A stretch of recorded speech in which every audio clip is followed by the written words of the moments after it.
Hello guys, good evening. Myself Astos. Once again welcome to my official YouTube channel उड़ान competition classes.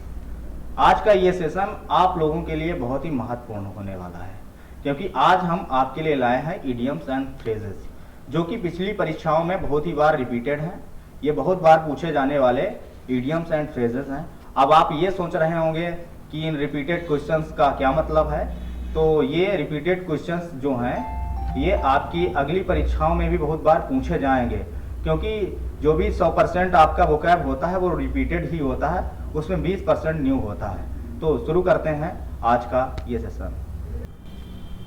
हमारा जो आज का पहला क्वेश्चन है वो ये है, with open arms. Open arms का मतलब क्या होता है? ओपन आर्म्स का मतलब हो जाएगा खुले हाथों से। खुले हाथों से जब आप किसी को हाथ खोलकर मिलोगे तो उसका स्वागत आप कैसे करोगे? गर्मजोशी से स्वागत करोगे ना। तो इसमें जो हमारा ऑप्शन होगा वो ए ऑप्शन होगा, वार्मली। वार्मली का मतलब गर्मजोशी से। कोल्ड ब्लडेड का मतलब तो आप सबको पता है, कोल्ड ब्लडेड का मतलब एनमिटी के साथ में। रिजनेबल का मतलब प्रतीत होना। और कोल्डली, जैसे कि आप कभी कभी किसी का वेलकम करते हो बहुत ही कोल्डली, मतलब कोई भी आप रिस्पॉन्स नहीं देना चाहते हो, आपसे कोई मिलता है आप उससे बात भी नहीं करना चाहते हो, तो वहाँ पे आपका जो रिस्पांस होता है वो कोल्ड रिस्पांस होता है। इसमें हमारा जो ऑप्शन है वो ए ऑप्शन करेक्ट है। बढ़ते हैं अगले क्वेश्चन की तरफ। Next question, by leaves and bounce. By leaves and bounce का मतलब होता है, इसका हिंदी में मतलब होता है दिन दूनी रात चौनी। दिन दूनी रात चौनी मतलब आपकी जो वृद्धि है, आपको जो प्रॉफिट हो रहा है दिन में 2 गुना हो रहा है और रात में 4 गुना हो रहा है, यानी कि बहुत ही तेजी से के साथ में बढ़ रहा है, इंक्रीज कर रहा है। तो इसमें जो ऑप्शन है वेरी फास्ट ये होगा, क्योंकि वेरी फास्ट का मतलब होता है बहुत जल्दी, बहुत जल्दी। और वेरी स्लो बहुत धीरे से। इन डिटेल्स का मतलब होता है विवरण के रूप में, विवरण के रूप में, के रूप में। एमलेसली क्या होता है? एम का मतलब होता है आपका लक्ष्य, लक्ष्यहीनता के साथ में अगर हम कोई भी काम करते हैं तो एमलेसली होता है। बढ़ते हैं अगले क्वेश्चन की तरफ। अगला क्वेश्चन हमारा है टू क्राई वोल्फ। अगर भेड़िया चिल्लाएगा तो क्या होगा? ये तो आप सब लोग ऐसे ही सोच सकते हैं। रेफर टू का मतलब होता है किसी भी चीज को रिफर करना कहीं के लिए। टू एम्फेसाइज का मतलब किसी भी चीज पर प्रभाव डालना। रिफर का मतलब कहीं रिफर करना। रिफर तो सब लोग जानते ही हैं, तो इसको क्या बताएं। एम्फेसाइज का मतलब होता है किसी भी चीज को प्रभावित करना। क्या होता है इधर बताते हैं, साइड में। प्रभावित करना, प्रभावित करना। और टू हैव नो रिजल्ट का मतलब हो जाएगा कोई भी परिणाम ना होना, कोई भी परिणाम ना होना, परिणाम ना होना। और डी ऑप्शन है टू गिव फॉल्स अलार्म का मतलब जो है गलत अलार्म देना, गलत मैसेज देना कह सकते हैं आप, यहाँ पे गलत संदेश देना।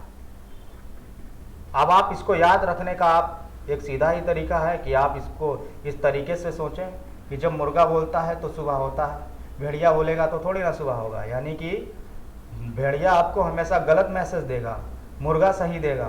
तो इसमें जो हमारा ऑप्शन है वो डी ऑप्शन करेक्ट है। पढ़ते हैं अगले क्वेश्चन की तरफ। Next question, Lions share.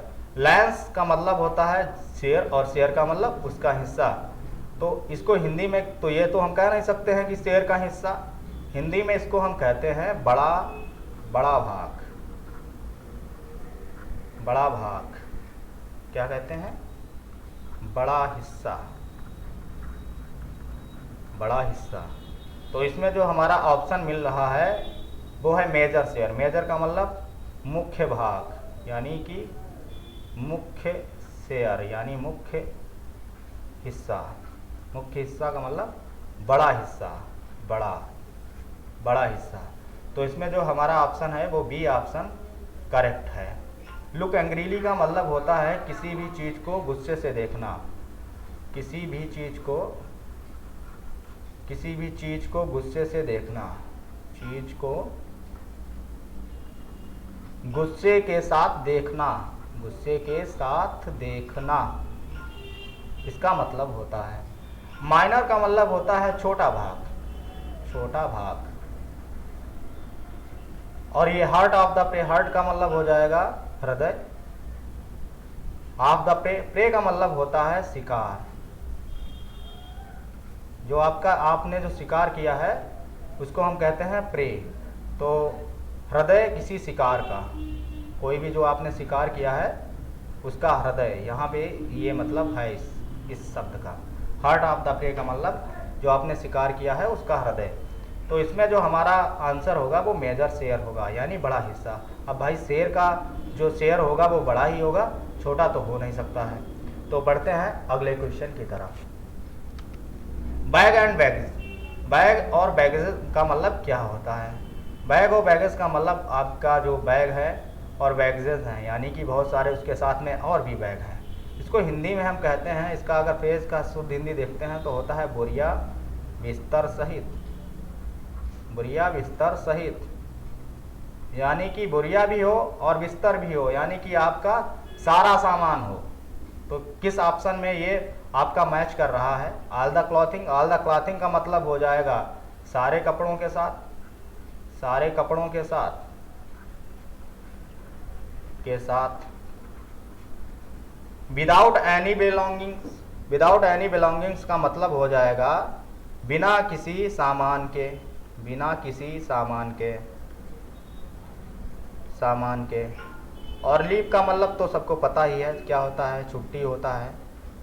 With all once belongings का मतलब होगा सारे सामान के साथ, सारे सामान के साथ में, सारे सामान के साथ में। तो इसमें जो हमारा ऑप्शन है वो डी ऑप्शन करेक्ट है। आपके जो सारे सामान में ही बोरिया बिस्तर आएगा। तो बढ़ते हैं अगले क्वेश्चन की तरफ। टू एंड इन स्मोक, जो धुएं में खत्म हो जाए, जो धुएं में ही खत्म हो जाएगा तो आपको क्या मिलेगा? कुछ नहीं मिलेगा। तो इसमें जो हमारा ऑप्शन है वो ये ऑप्शन है कि आपको कुछ भी ना मिले। टू एंड इन स्मोक, धुएं में उड़ जाए, कुछ भी ना मिले। टू कम टू नथिंग, कुछ भी हासिल ना हो, कुछ भी ना मिले। ठीक है। टू गेन इंपॉर्टेंस का मतलब होता है महत्वपूर्ण चीज में लाभ होना, महत्वपूर्ण जो है आपके लिए इंपॉर्टेंट है उसमें लाभ होना, महत्वपूर्ण लाभ होना। और टू प्रेज वन सेल्फ, अपनी प्रशंसा करना, अपनी प्रशंसा करना, सा करना। टू रीच टारगेट, लक्ष्य तक पहुंचना।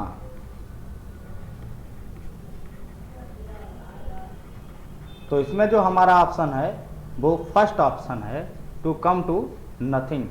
Next question, at arm's length. At arm's length का मतलब क्या होता है? एक बहुत ही फेमस सेंटेंस है, आई कीप द रोग एट आर्म्स लेंथ। मैं दुष्टों को एक हाथ की दूरी पर रखता हूँ, यानी कि मतलब ये है कि मैं दुष्टों से दूर रहता हूँ। तो एट आर्म्स लेंथ का मतलब दूर रहना, दूर रहना। एट आर्म्स लेंथ, एक हाथ की दूरी बनाए रखना, जिससे अगर हम किसी से एक हाथ की दूरी बनाए रखेंगे तो उसका मतलब ये होगा कि हम उससे दूर रहना चाहते हैं।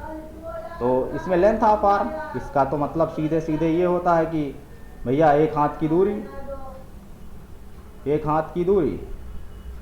एक चीज़ और भी होती है कि जब हम किसी भी इडियम्स फ्रेज को समझते हैं तो उसका सीधे सीधे अर्थ नहीं निकालने लगते हैं, उसका भाव क्या है हम इस चीज़ पर फोकस करते हैं। तो अब इसमें अगर सीधे सीधे हम उसके अर्थ पे ही जाएंगे तो इसमें यह भी हो सकता है एक हाथ की दूरी, एक हाथ की लेंथ ऑफ आर्म, यानी इसको उल्टा कर दिया है। लेकिन हमारा जो भाव है वो क्या कहता है? मैंने कहा 9 2 11 हो गया, मैंने कहा 9 2 11 हो गया, तो 9 और 2 11 तो होता ही है, इसमें कोई विशेष बात तो है नहीं। लेकिन उसका जब हम भाव निकालते हैं तो इसका मतलब है कि वो भाग गया है। उसी तरीके से कुछ इसमें है। एट आर्म्स लेंथ का मतलब होता है दूर रहना, लेंथ आर्म का मतलब होता है एक हाथ की दूरी। तो इसमें जो हमारा सेंस आ रहा है दूर रहने का वो आ रहा है एट ए डिस्टेंस यानी एक दूरी बनाए रखना, एट ए डिस्टेंस एक दूरी बनाए रखना, दूरी बनाए रखना, बनाए रखना। तो हमारा जो ऑप्शन है वो बी ऑप्शन करेक्ट है। इंसल्ट का मतलब तो सबको पता है, इंसल्ट तो आप सब लोग सबकी करते ही रहते हैं।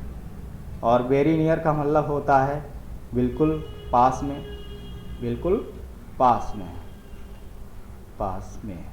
इसमें हमारा जो ऑप्शन है वो बी ऑप्शन मैच कर रहा है, तो हम सभी लोग बी ऑप्शन पर टिक करेंगे। नेक्स्ट क्वेश्चन, नेक्स्ट क्वेश्चन है गेट रीड ऑफ।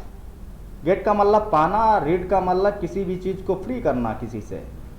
तो इसका क्या होगा, इसको हिंदी में कहते हैं छुटकारा पाना, सॉरी छुटकारा पाना, छुटकारा पाना।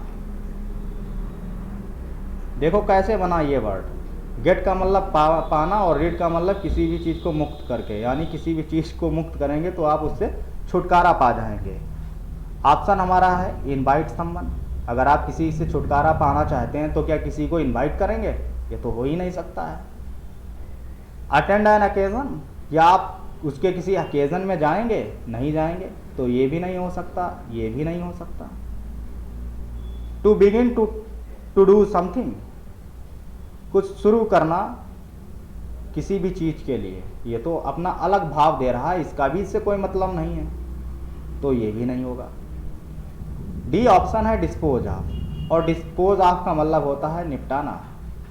आप जिस चीज़ से छुटकारा पाना चाहते हो तो उस चीज़ को सबसे पहले निपटाना चाहते हो, तो इसमें हमारा जो ऑप्शन है वो डी ऑप्शन करेक्ट है। बढ़ते हैं अगले क्वेश्चन की तरफ। Tie the not, tie the not, not का मतलब होता है गांठ और टाई का मतलब होता है बांधना। तो भैया जब आप किसी के साथ गांठ बांधेंगे तो आपकी शादी तो हो ही जाएगी, तो टाई द नॉट का मतलब होता है शादी करना। और शादी करने वाले हमारा जो ऑप्शन है वो है ए, टू गेट मैरिड, शादी करना। इसमें हमारा ऑप्शन ए करेक्ट है। और गेट एजुकेटेड का मतलब सबको पता है, शिक्षा पाना। टू हिट समवन, किसी को मारना, लिखने की ज़रूरत नहीं है, ये तो साधारण से शब्द है इसलिए नहीं लिख रहे हैं। टू बी टर्न अवे, कहीं चले जाना, उसको कहते हैं टू बी टर्न अवे। हमारा ऑप्शन जो है वो ए ऑप्शन करेक्ट है। बढ़ते हैं नेक्स्ट क्वेश्चन की तरफ। At daggers drawn, dagger means क्या होता है, डैगर्स का मतलब होता है खंजर या तलवार। एट डैगर्स ड्रॉन, ड्रॉन का मतलब खींचे हुए हों, यानी कि एक ये तलवार है, एक ये तलवार है, दोनों आपस में खिंची हुई हैं। जब दोनों तलवारें आपस में खिंची हुई होंगी तो मतलब साफ है कि दोनों के बीच में लड़ाई होगी। तो क्या भैया इसमें ऑप्शन कौन सा होगा, इसमें ऑप्शन फिर सी हो जाएगा, एट इनिमिटी, यानी उन लोगों के बीच में शत्रुता होगी। एट डैगर्स डॉन का मतलब किसी भी चीज़ के बीच में दुश्मनी होना। तो इसमें हम कह सकते हैं इसका जो शुद्ध हिंदी होगा वो ये होगा, दुश्मनी होना, किसी के साथ दुश्मनी होना, तब हम इस फ्रेज का प्रयोग करते हैं। तो इसमें हमारा ऑप्शन है एट इनिमिटी। एट फ्रेंडशिप का मतलब किसी से मित्रता होना, मित्रता होना। और एट इनिमिटी का मतलब शत्रुता, शत्रुता। टू बी पजल्ड का मतलब जब आप किसी भी चीज़ को लेकर के पजल्ड हों, मतलब आपको समझ में ना आया आप क्या करें, आप बहुचक्के हो जाएं, तो उसको कहते हैं पजल्ड। जब पजल्ड लगाते हैं तो आप एकदम से पजल्ड हो जाते हैं। रियल कॉज, रियल कॉज का मतलब होता है, रियल माने वास्तविक, कॉज का मतलब कारण, तो ऐसा वास्तविक कारण होता है रियल कॉज, वास्तविक कारण। तो हमारा ऑप्शन कौन सा इसमें सही होगा, हमारा ऑप्शन सही होगा C, at infinity. Next question. तो आज के लिए इतना ही, सभी लोगों का बहुत बहुत धन्यवाद।